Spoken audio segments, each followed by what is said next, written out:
Welcome, friends, to another edition of our weekly broadcast where we step past the headlines and into the real mechanics of economic life. I'm glad you could join me. Before we dive in, a few quick announcements. Next Tuesday, our public webinar, Politics of the Plate, Food, Farmers, and Free Trade, will unpack how everyday meals are shaped by global negotiations. And as many of you have asked, yes, our field study on rural debt and climate resilience will be published next month. Now, let's turn to this week's topic. It's not about Wall Street or AI or semiconductors. It's about something far more basic and far more political. Food. The title of today's program is The Meat Milk Trade War, when farmers get trapped between slogans. On paper, it's a simple story of tariffs. The U.S. has threatened new duties on Canadian dairy products, accusing Ottawa of unfairly shielding its farmers under a system of tariff rate quotas, or TRQs.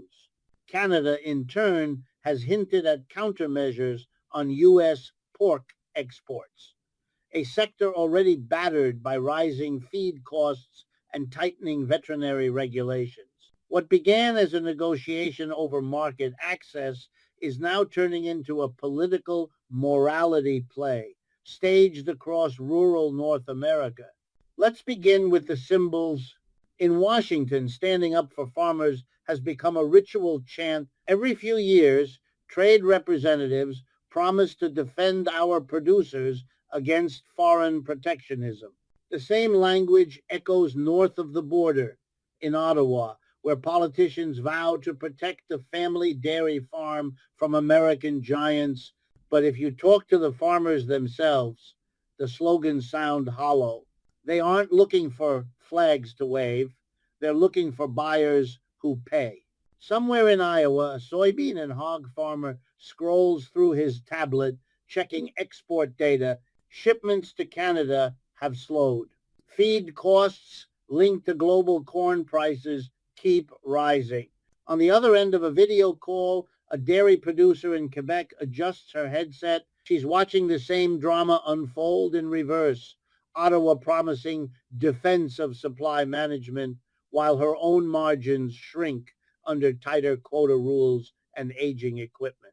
Both of them laugh darkly when they realize they're playing on opposite sides of the same political chessboard. So she asks, who's being taxed more this week, you or me? That's the irony of modern trade wars. They're fought in the name of farmers, but rarely for them. Tariffs, quotas, and retaliations have become the blunt instruments of political theater. Each side claims to be defending sovereignty, fairness, or safety, while the real casualties are small producers, squeezed between export dependency and bureaucratic nationalism. Before jumping in further, let's define that key term. TRQ, or tariff rate quota. It's a mechanism that allows a certain volume of imports at low duty, after which higher tariffs apply. In theory, it balances open trade with domestic protection. In practice, it's a chess move. Canada uses TRQs to manage dairy supply and stabilize farmer incomes. The United States calls that protectionism, yet Washington employs similar devices for sugar, peanuts, and cotton, conveniently labeled support. This tells us that the trade war isn't about fairness. It's about framing. Both governments defend their versions of free trade, but what they really protect is political credibility. Because to admit interdependence, that Iowa's feed depends on Canadian fertilizers, that Quebec's milk powder feeds U.S. infant formula plants, would be to puncture the illusion of national control. And illusions, as we've seen, are priceless in an election year. Economically, the stakes are modest, a few $billions in cross-border agricultural flows, small compared to the trillion-dollar tech and defense sectors. But politically, Food carries symbolic weight. It's visceral, emotional, rooted in identity. To declare a trade war on dairy sounds absurd, yet it stirs the same tribal reflexes as tariffs on steel or semiconductors. Because when people hear milk, they think of breakfast tables and families, not spreadsheets. And politicians know that. The result, an industry already under pressure from climate shifts, aging infrastructure, and global oversupply, becomes a pawn in a larger geopolitical show. The farmer in Iowa isn't counting GDP points, he's counting feed bills. The dairy producer in Quebec isn't reading WTO rulings, she's watching her power meter tick faster as electricity prices climb. Both want predictability, but get volatility. Both are told they're defending national interests when they're really absorbing the cost of political signaling. And that brings us to the heart of today's discussion. What happens when food security and trade policy become extensions of partisan identity? When inspection standards, animal health codes, and safety certifications once handled by scientists are turned into tools of diplomatic pressure. Let's begin by tracing how we got here, how milk and meat, of all things, became weapons in a trade arsenal. For decades, agricultural policy across North America has walked a careful line between market efficiency and rural stability. Governments wanted to open markets while keeping farmers solvent. They built a patchwork of subsidies, quotas, and bilateral agreements that allowed both to coexist, but that balance depends on trust, the belief that the neighbor across the border won't suddenly weaponize food. That belief is now cracking. When Washington revived tariff threats this year, it justified them under the familiar banner of leveling the playing field. U.S. officials claim Canada's dairy TRQs unfairly limit access for American producers, violating the spirit, if not the letter, of the USMCA trade pact. Ottawa fired back, insisting that supply management is not protectionism, but stability. Each side insists it's defending fairness. Neither side admits the obvious. They are defending different political audiences. Here's what that looks like on the ground. In Quebec, dairy cooperatives are small, often multi-generational, and operate under a quota system that guarantees stable prices but caps production. For many families, those quotas are both lifeline and liability, expensive to buy, impossible to sell in downturns. In Iowa or Wisconsin, by contrast, scale rules. A single industrial dairy can produce more milk than an entire Quebec township. When U.S. producers lobby for market access, they're not talking about a few cartons of milk. They're talking about dominating shelves with low-cost, high-volume output. The irony, of course, is that both systems are failing their farmers in different ways. The American model rewards volume, not viability, squeezing prices until only the biggest survive. The Canadian model rewards stability, not innovation, locking smaller farms into rigid quota cycles. And when tariffs flare up, both sides pretend that the conflict will somehow fix the other system. It won't. It just entrenches the inefficiencies of both. Now, let's add another layer: food safety and inspection standards. Historically, these were technocratic fields guided by veterinarians and scientists. But in a climate of rising protectionism, even bacteria have become political. When the U.S. threatens retaliatory tariffs, Ottawa responds with stricter inspection protocols on American pork. Washington counters with new traceability rules for imported dairy. None of it is coordinated. All of it is reactive. What's supposed to ensure public health turns into a tool of pressure. And the consequences ripple far beyond the trade tables At supermarkets along the U.S.-Canada border, shelves now reflect the standoff. Some stores limit imported cheese varieties. Others raise prices on bacon and butter, citing supply disruptions. Consumers notice, but few understand the mechanics. They just see prices inch higher and labels change. Locally sourced becomes a euphemism for politically safer.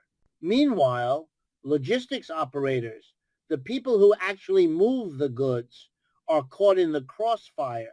Truckers running the corridor from Manitoba to Minnesota report more random inspections, longer border delays, and higher insurance costs. Every hour of waiting burns fuel and wages, yet those costs never make the headlines. They're quietly folded into the next grocery receipt. Let's pause here. What we're seeing is the slow politicization of the food chain from the field to the fork. Every step that once served a practical function now doubles as a symbol. When a Canadian inspector rejects a shipment of U.S. milk powder, it's framed as defending sovereignty. When the U.S. raises tariffs on pork, it's protecting jobs.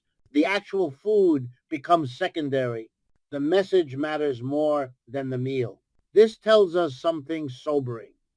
Globalization hasn't just connected markets, it's made them emotionally charged. Each border crossing now carries political weight. Each tariff becomes a test of loyalty, and that weight is borne not by corporations, but by families, like the Iowa farmer and Quebec dairy producer on their video call, trying to calculate whose week went worse, who lost more to the tariff shuffle, whose government defended them harder. Their conversation might sound mundane, but it captures the absurdity of this moment. They say it's about fairness, the Quebec farmer says. Fairness for who? The Iowa farmer nods. Not for us. My pigs didn't vote for tariffs.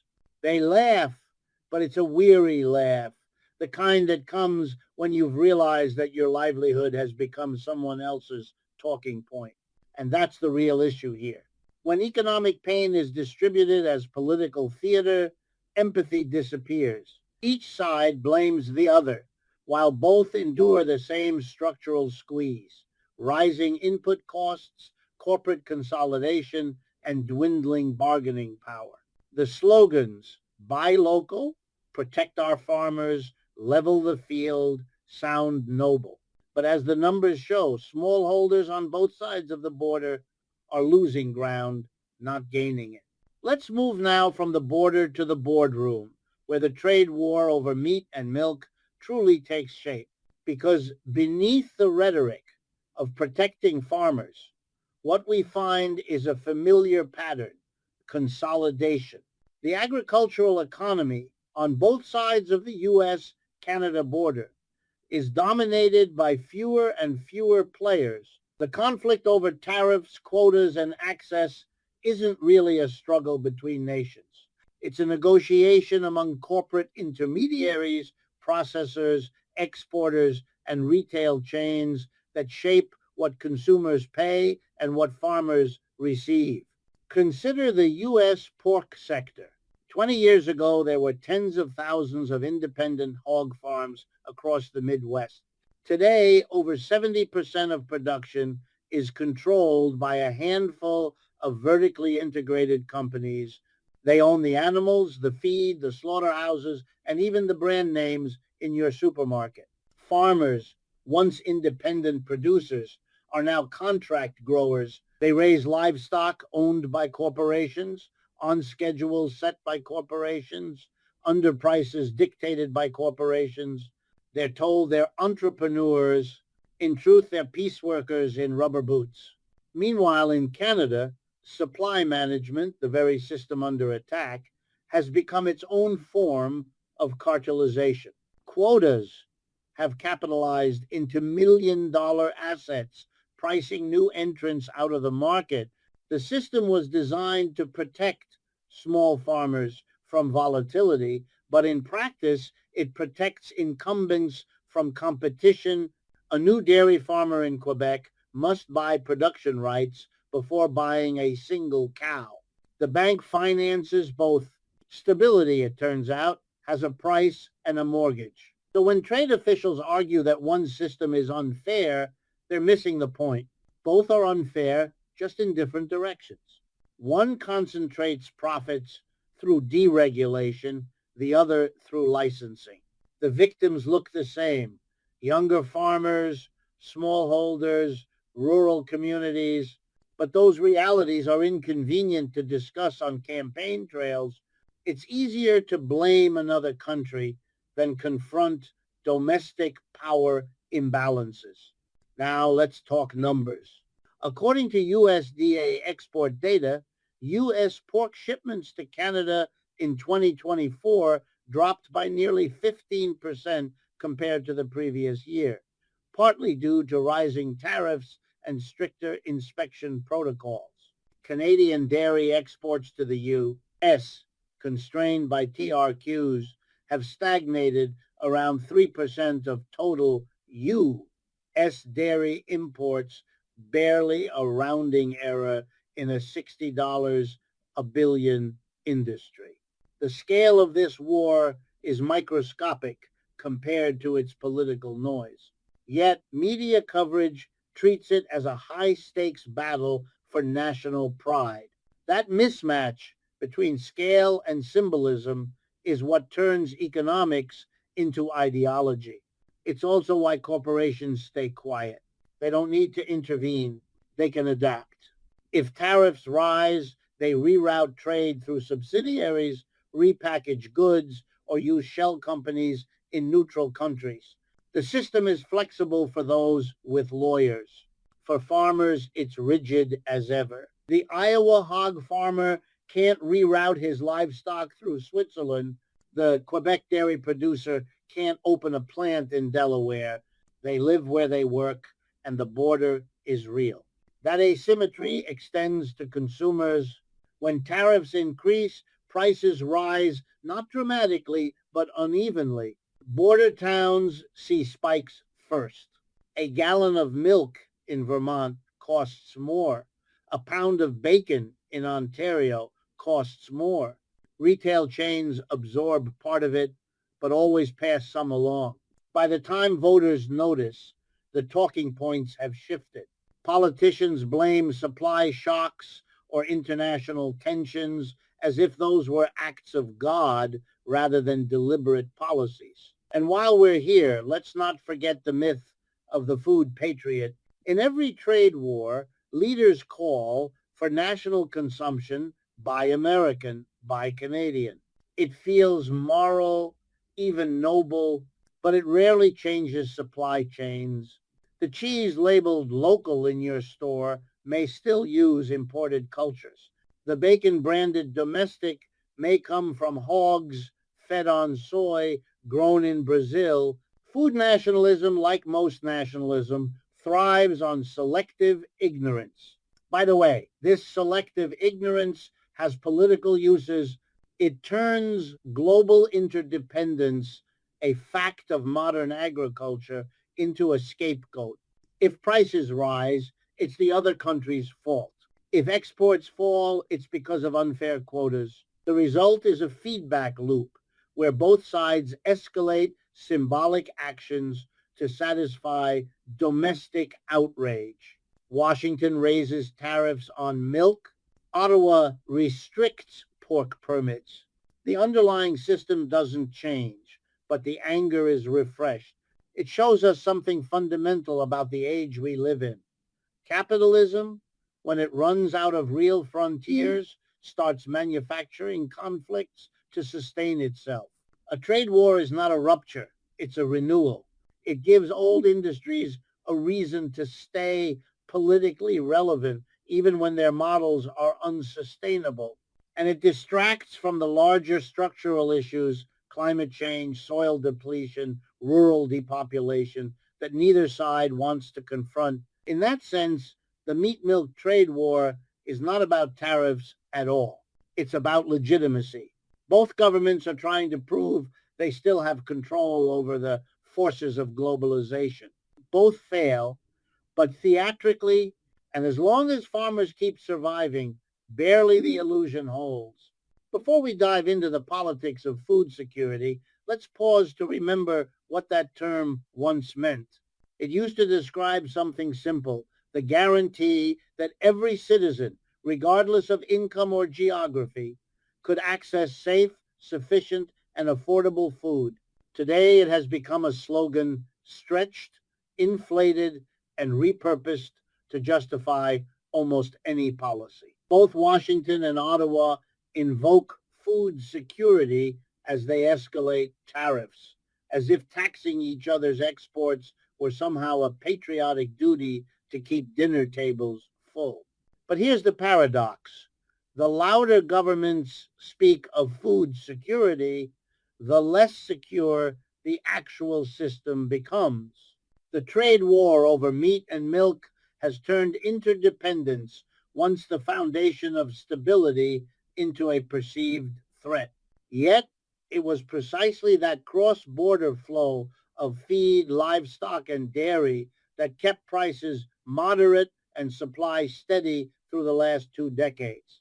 Now, every inspection, every customs delay, every retaliatory duty chips away at that fragile equilibrium. Take the issue of veterinary inspection and biosecurity.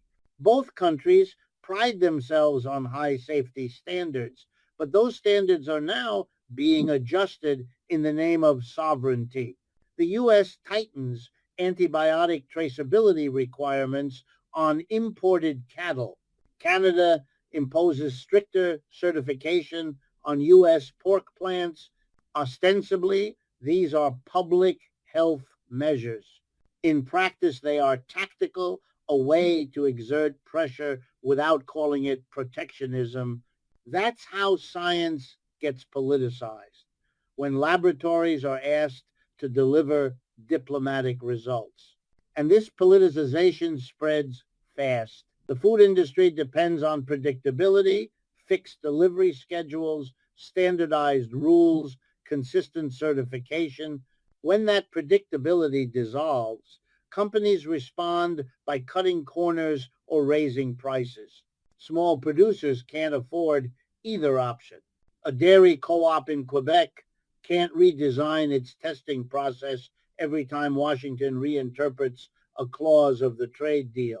A hog processor in Iowa can't afford a new labeling system every election cycle. So they do what small businesses always do when squeezed from both sides. They consolidate, sell, or shut down. Meanwhile, consumers are told that tariffs will protect national farmers. The data says otherwise. Prices rise, but farm gate income doesn't. A 2024 analysis by the American Farm Bureau found that after the last round of retaliatory tariffs, average net income for small livestock operations actually fell by 8%. In Canada, dairy farmers' earnings stagnated, even as retail milk prices climbed 5%. The spread went not to farmers, but to intermediaries, distributors, and retailers insulated from trade turbulence by diversified sourcing. Here's what that tells us. Food nationalism doesn't enrich farmers. It enriches middlemen.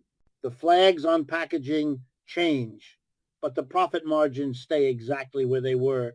Consumers pay more for domestic pride. Politicians claim victory for protecting sovereignty, and the farmers, they're still on that video call, laughing bitterly about who's losing more this week. It's easy to dismiss these tariff skirmishes as temporary, but they leave scars that last. Once trust erodes, it's hard to rebuild. When farmers begin to see trading partners as adversaries, cooperation gives way to suspicion. Research networks dry up. Shared veterinary databases go silent. Even emergency food reserves the quiet safety net between friendly neighbors become entangled in bureaucracy. We don't talk about it often, but food cooperation between Canada and the U.S. has long been a model for peaceful trade. The irony is that it worked so well, people stopped noticing. Now, as politics polarizes, that invisible peace is being dismantled piece by piece. And let's be honest, this conflict was never about food alone. It's about leverage, who can claim moral high ground in the next round of negotiations. Canada's dairy TRQs have become a bargaining chip, a way to trade quota access for concessions in other sectors like autos or digital services. Washington knows this, and so do the lobbyists shaping policy language. The result is a kind of transactional nationalism where milk becomes a placeholder for power. By the way, this isn't new. In the 1,980 seconds, Japanese rice policy played the same role, a symbol of sovereignty disguised as agriculture. In the 1,990 seconds, it was European beef quotas. Every era has its moral commodity, the product that politicians use to dramatize fairness while negotiating everything else. In our time, it's milk and meat, not because they're strategic resources, but because they photograph well barns, silos, families in plaid. They embody nostalgia, which makes them politically priceless. And yet, that nostalgia hides the real vulnerability of the food chain, climate instability. Droughts, floods, and disease outbreaks are already reshaping agricultural output across the continent. Trade cooperation should be strengthening in response, not fracturing. But as governments double down on sovereignty, the system becomes brittle. The next drought, the next epidemic, the next feed shortage will find two countries less coordinated and more suspicious than they were before. Now let's turn to the story. Politicians love to tell the story of the heroic farmer. You've seen it. The campaign ad opening with golden sunlight over a field, the slow pan across tractors, the calloused hands of a man or woman standing proudly against the wind. They feed our nation, the narrator says, and they do. But the narrative doesn't stop there. It weaponizes that image, turning the farmer into a patriotic symbol, a prop for economic policy. This romanticized figure, half pioneer, half soldier, has become central to every trade speech on both sides of the border. In Washington, the American farmer embodies grit and independence, the moral core of the nation, supposedly threatened by foreign markets. In Ottawa, the Canadian family farm is portrayed as the last bastion of tradition resisting the might of global corporations. Both are myths with just enough truth to sell the illusion. Because behind the imagery lies a very different reality: debt, consolidation, burnout, and climate stress. The average U.S. farmer today carries over $400,000 in debt. In Canada, the figure isn't much lower. Suicide rates among farmers remain well above national averages.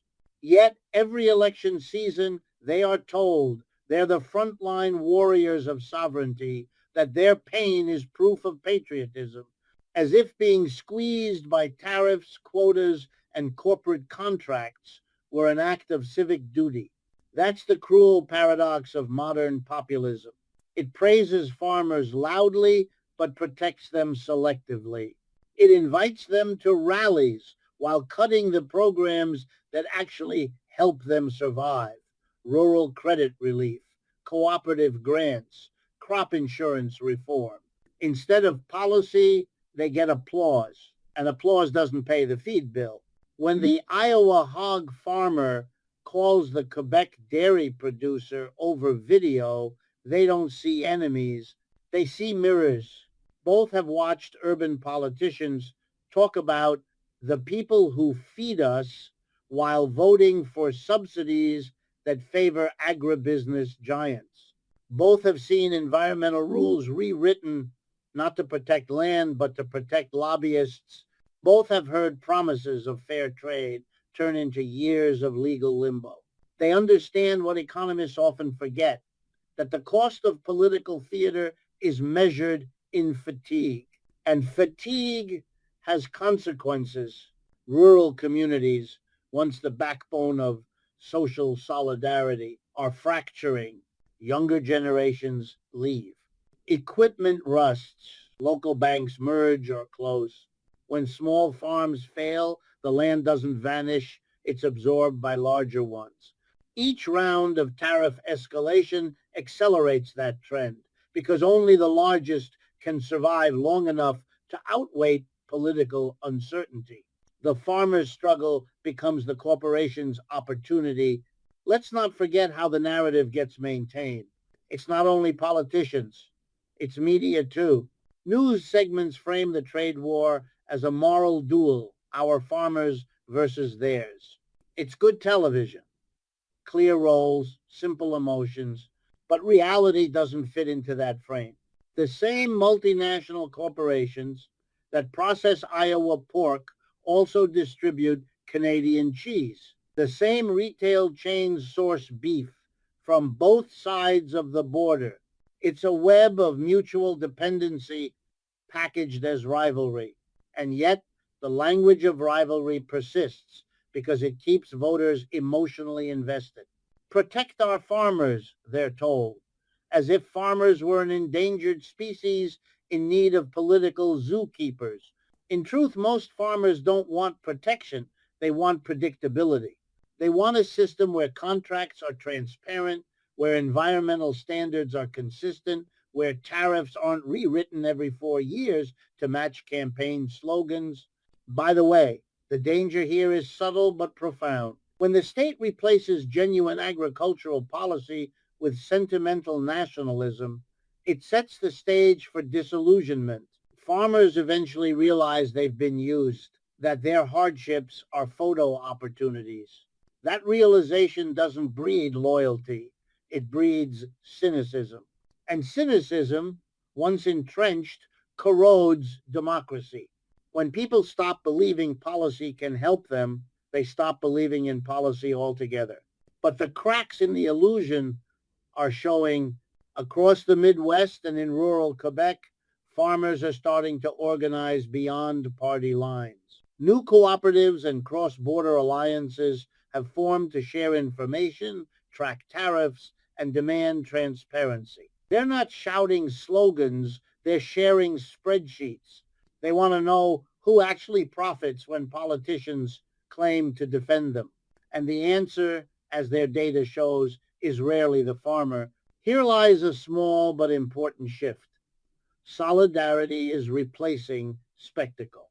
Farmers from Iowa to Ontario are realizing that their struggles are not oppositional but parallel.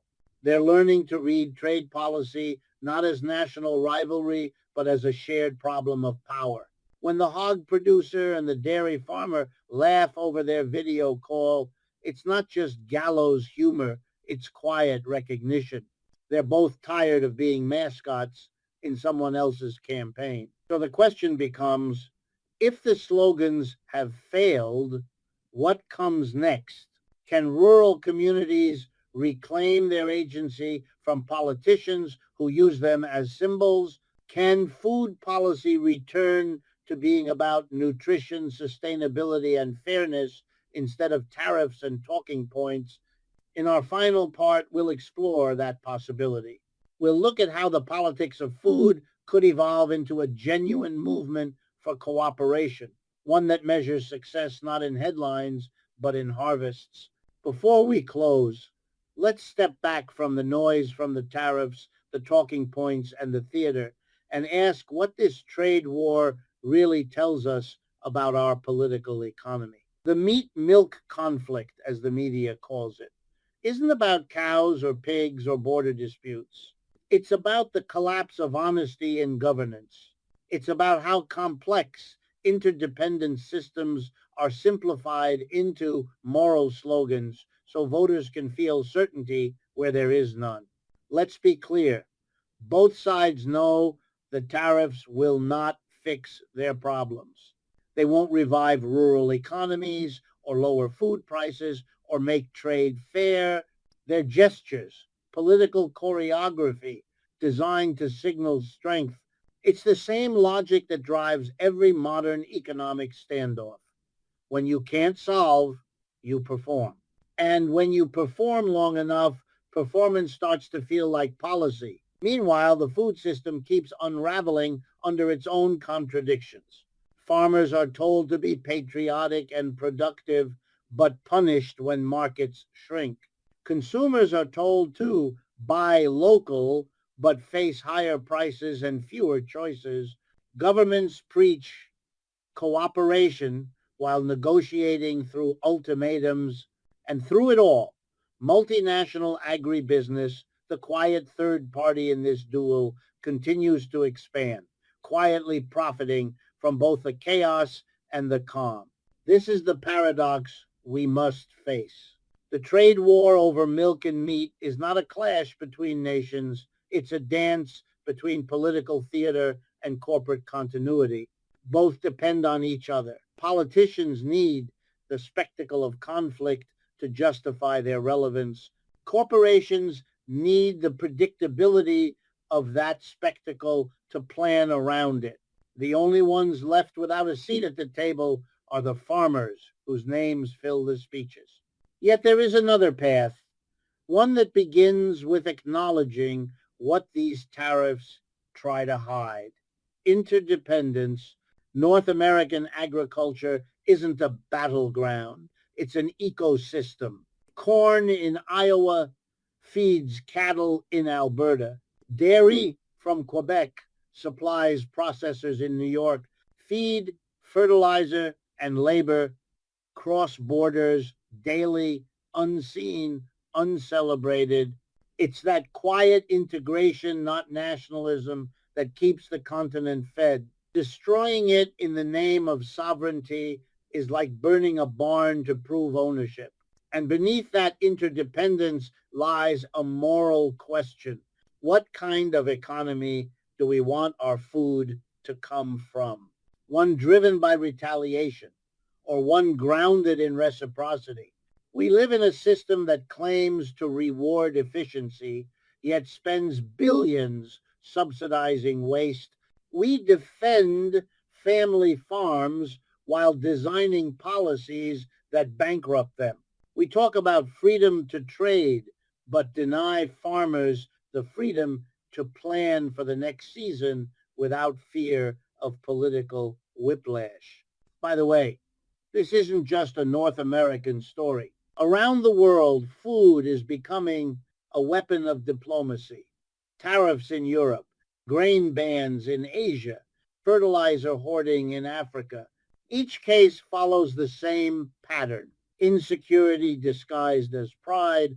The world's most basic human need, nourishment, is treated as a geopolitical pawn. And the longer that continues, the more fragile our democracies become.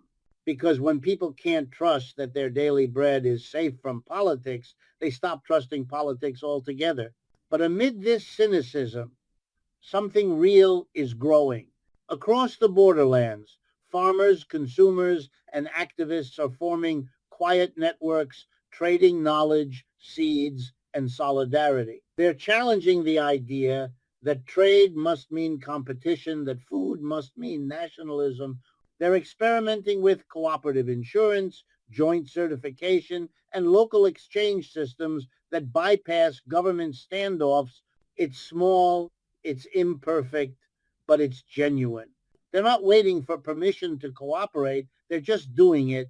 And maybe that's where hope lies, not in the halls of negotiation, but in the fields and kitchens where people still understand interdependence as a fact, not a threat. Because real security in food or in democracy doesn't come from tariffs or quotas. It comes from trust. the kind of trust built not on slogans but on shared survival. So as we end tonight's program, let's remember the image we began with, the Quebec dairy farmer and the Iowa hog producer, laughing over a video call, calculating who's losing more to this week's round of tariffs. Their laughter, ironic as it is, carries a quiet wisdom. They already know the truth that politicians fear to say aloud. There is no winning in a food war. Only waste, resentment, and hunger. The real victory will come when cooperation replaces retaliation, when the phrase food security means security for people, not profits. That's the kind of trade worth fighting for. Thank you for joining us. I look forward to speaking with you again next week.